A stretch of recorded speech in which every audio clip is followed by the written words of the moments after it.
ओम अज्ञानतिमिरन्धस्य ज्ञानाञ्जनशलाखया चक्षुरुन्मीलितं येन तस्मै श्रीगुरुवे नमः। नमो ओम विष्णुपदाय कृष्णप्रेष्ठाय भूतले श्रीमते भक्तिवेदांत स्वामिनिति नामिने। नमस्ते सरस्वती देवे गौरवाणी प्रचारिणे निर्विशेष शून्यवादी पाश्चात्य देशतारिणे। जय श्री कृष्ण चैतन्य प्रभु नित्यानंद श्री अद्वैत गदाधर श्रीवासदि गौर भक्तवृंद। हरे कृष्णा कृष्ण कृष्णा हरे हरे, हरे राम राम राम हरे हरे। हरे कृष्ण। तो पिछली कथा में हम श्रवण कर रहे थे किस प्रकार नारद मुनि जी भगवान की अद्भुत गुणों का वाल्मीकि जी को वर्णन कर रहे हैं। ये वर्णन करने के पश्चात नारद जी संक्षिप्त में भगवान राम की कथा वाल्मीकि जी को बताते हैं और बाद में ये कथा सुनाने के बाद में वो अपने देवलोक में वापस लौट जाते हैं। वहां पर वाल्मीकि जी नारद जी से ये प्रेरणा लेने के पश्चात भगवान के ऊपर ध्यान में, राम जी के ऊपर ध्यान में लगे हैं और हमेशा उसके बारे में सोच रहे हैं। एक दिन क्या हुआ, वो अपने शिष्य भरद्वाज के साथ में तमसा नदी के किनारे वहां पर जो वन था वहां पर विचरण कर रहे थे। तो भरद्वाज से वो कहते हैं, हे भरद्वाज, ये जो तमसा नदी है ये अत्यंत निर्मल है। इसका पानी इतना पवित्र है जैसे मानो किसी साधु का, महात्मा का हृदय हो। इसलिए मैं चाहता हूं कि तुम ये वस्त्र पकड़ो कुछ समय के लिए, मैं इसमें जाकर के स्नान करके आता हूं। तो तमसा नदी के शीतल जल में वाल्मीकि जी ने स्नान किया। स्नान करने के पश्चात भरद्वाज के साथ में वो वहां पर उसके तट पर विचरण करने लगे। तो वहां पर वाल्मीकि जी देखते हैं कि एक पेड़ के ऊपर दो पक्षी हैं, क्रोंच पक्षी हैं, जिसे बगुला की जाति के ये पक्षी होते हैं। तो दो क्रोंच पक्षी जो है पेड़ के ऊपर बैठे हुए, अंग्रेजी में क्रेन कहते हैं, और वो काम में लिप्त होकर के आपस में मैथुन भाव में लगे हुए हैं।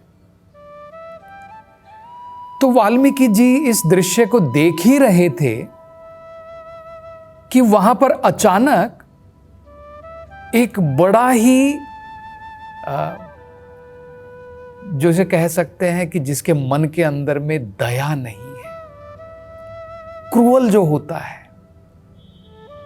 उस प्रकार का एक शिकारी वहां पर आ पहुंचा, कठोर हृदय वाला, और उसने अपने बाण के द्वारा जो नर पक्षी था उसको मार गिराया। तो वाल्मीकि जी देख रहे हैं कि अभी तो ये दो पक्षी जो हैं मैथुन भाव में लगे हुए थे, लेकिन तुरंत इस प्रकार के इस शिकारी के वहां पर आ जाने पर, बहुत ही निर्दयी शिकारी था, अब जो है नर पक्षी को उसने चोट पहुंचाई है, जिसके कारण उसका सारा शरीर लहू से भर गया है और फड़फड़ाता हुआ, तड़पता हुआ वो ऊपर पेड़ से नीचे आकर के गिरता है और अपने प्राण छोड़ देता है। और उसके लिए जो मादा पक्षी जो अभी पेड़ पर बैठी हुई थी, वो भी अपने पंख फड़फड़ा करके जोर से जो है चिल्ला रही है, क्योंकि वो अपने अब इस नर पक्षी से अलग हो गई है और इसकी मृत्यु हो गई है। वो एक डाल से दूसरी डाल पर भटक रही है। तो ये सारा दृश्य देख करके वाल्मीकि जी के मन के अंदर में दया की भावना प्रकट हो गई। तो ये बड़ा महत्वपूर्ण होता है। देखिए, जो भगवान के महान भक्त होते हैं, जो साधुगण होते हैं, जिन्हें महात्मा कहते हैं, उनका एक सबसे महत्वपूर्ण जो गुण होता है वो करुणा का होता है, दया का होता है। सभी जीवों के प्रति उनकी दया है। ऐसा नहीं है कि भाई केवल मैं मनुष्यों के प्रति दया करूंगा, और आजकल तो हम लोग देखते हैं कि जानवरों को कत्ल खाने हम लोग भेज देते हैं, स्लॉटर हाउस में। ये महात्मा के लक्षण नहीं है। तो वाल्मीकि जो है, करुणा के कारण अब इस निषाद को, जो ये शिकारी था, वो एक निषाद जाति का था, अब उसको जो है वो शाप करते हैं, शाप दे देते हैं। तो शाप देने के समय में अनायास ही, बिना किसी प्रयास के, वाल्मीकि जी के मुख से ये शाप जो है एक श्लोक के रूप में निकलता है। तो वाल्मीकि जी भी जो है आश्चर्यचकित हैं कि ये अचानक मेरे मुख से ये जो शाप निकला है, ये एक छंद के रूप में, एक कविता के रूप में, एक श्लोक के रूप में निकला है। तो ये श्लोक किस प्रकार का है? वाल्मीकि जी कहते हैं, ये 16 अक्षरों का है। मा निषाद प्रतिष्ठाम तव गमः शाश्वती समः यत् क्रोंचम मिथुनादेकम अवधि काम मोहितम। तो ये जो 16 अक्षरों का ये जो वो शाप देते हैं, बड़े ही अद्भुत तरीके से एक श्लोक के रूप में निकलता है। तो वो स्वयं सोच रहे हैं कि शोक से श्लोक निकला, क्योंकि जब तक व्यक्ति के हृदय में कंपैशन, दया, करुणा की भावना नहीं है, वो व्यक्ति भगवान की कथा, भगवान की लीलाओं का वर्णन नहीं कर सकता है। तो यहां पर करुणा के कारण वाल्मीकि ऋषि के मुख से जो है ये श्लोक निकला शाप के रूप में। लेकिन वो सोच रहे हैं कि मैंने ऐसा क्यों किया, मैंने ये शाप क्यों दिया। तो ये श्लोक का मतलब क्या है, वो क्या शाप देते हैं? वो कह रहे हैं मां निषाद। मां का मतलब है कभी भी नहीं। निषाद, उस शिकारी को, निर्दयी शिकारी को वो कह रहे हैं, हे निषाद, तुम्हें कभी भी नहीं, मां का मतलब कभी भी नहीं, प्रतिष्ठाम तव गमः, मन की शांति तुम्हें कभी भी प्राप्त नहीं होगी। शाश्वती समः, कितने समय तक? कुछ समय के बाद में क्या मुझे शांति की प्राप्ति हो जाएगी? वो कहते हैं नहीं, शाश्वत समय तक, जब तक तुम जीवित रहोगे तब तक तुम्हें प्रतिष्ठा, तब तक तुम्हें मन की शांति प्राप्त नहीं होगी। क्यों नहीं होगी? वो उसका कारण बताते हैं।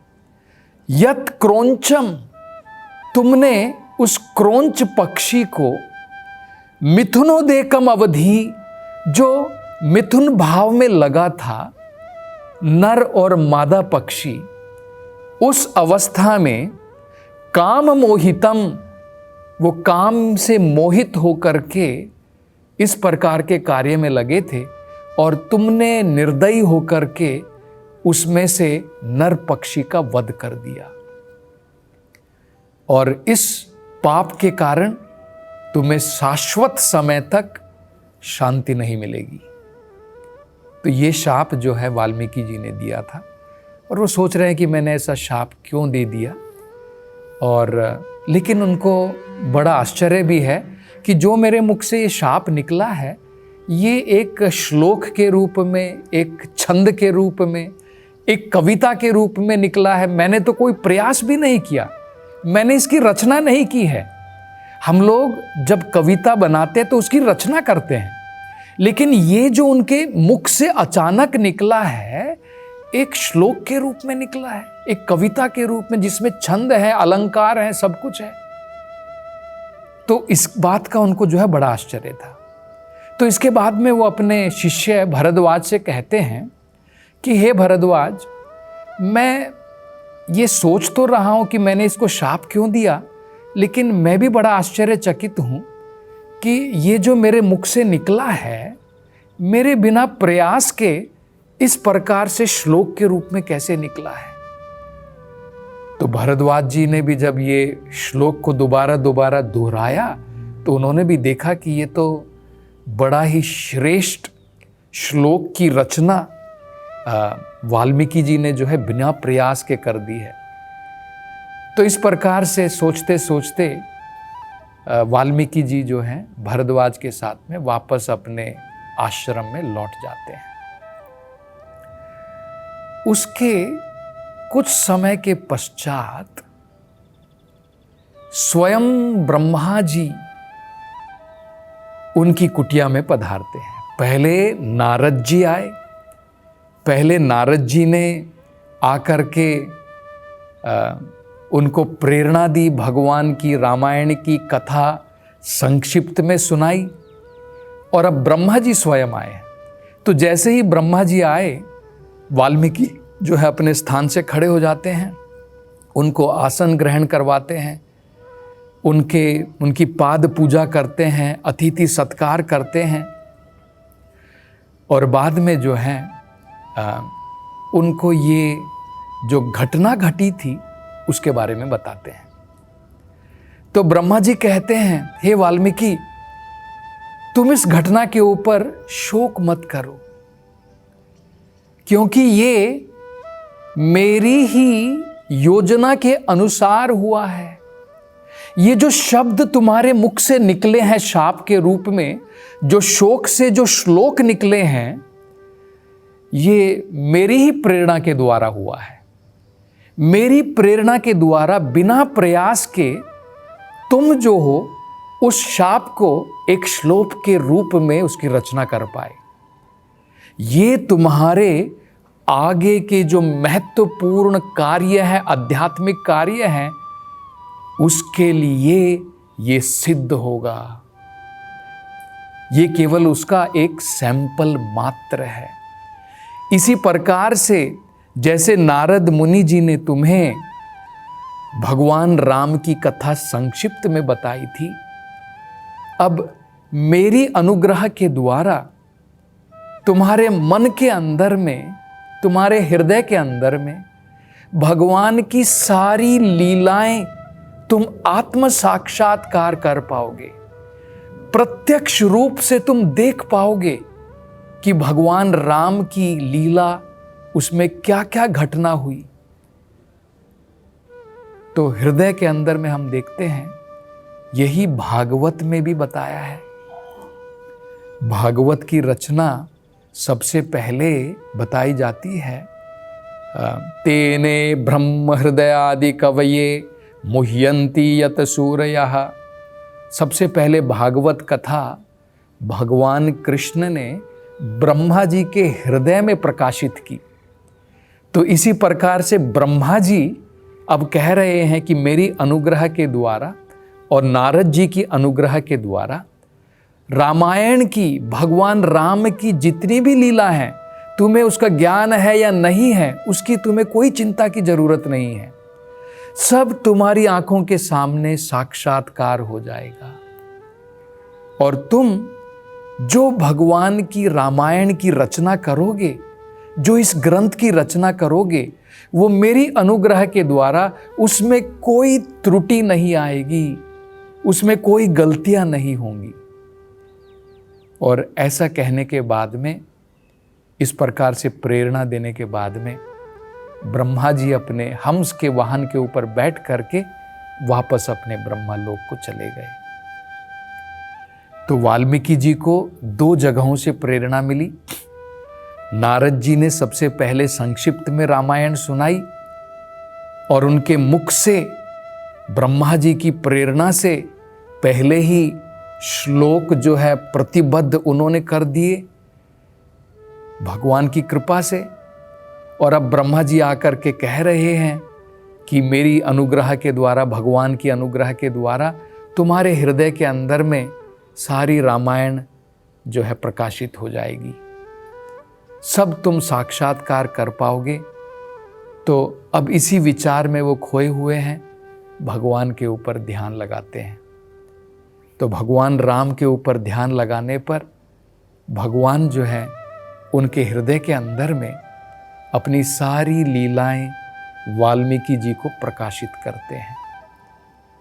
और वाल्मीकि जी जिस प्रकार से उन्होंने उस श्लोक की रचना की थी, उसी छंद में जब उन्होंने वो शाप दिया था, वो तो एक केवल सैंपल मात्र था, उसी प्रकार के छंदों में 24,000 श्लोकों में 24,000 श्लोकों में उन्होंने रामायण की रचना की। भगवान की शुरुआत से लेकर के भगवान के, और उनको जो है 7 विभागों में बांट दिया। भगवान का बाल कांड है, अयोध्या कांड है, बाद में अरण्य कांड है, किष्किंधा कांड है, सुंदर कांड है, युद्ध कांड है, उत्तर कांड है।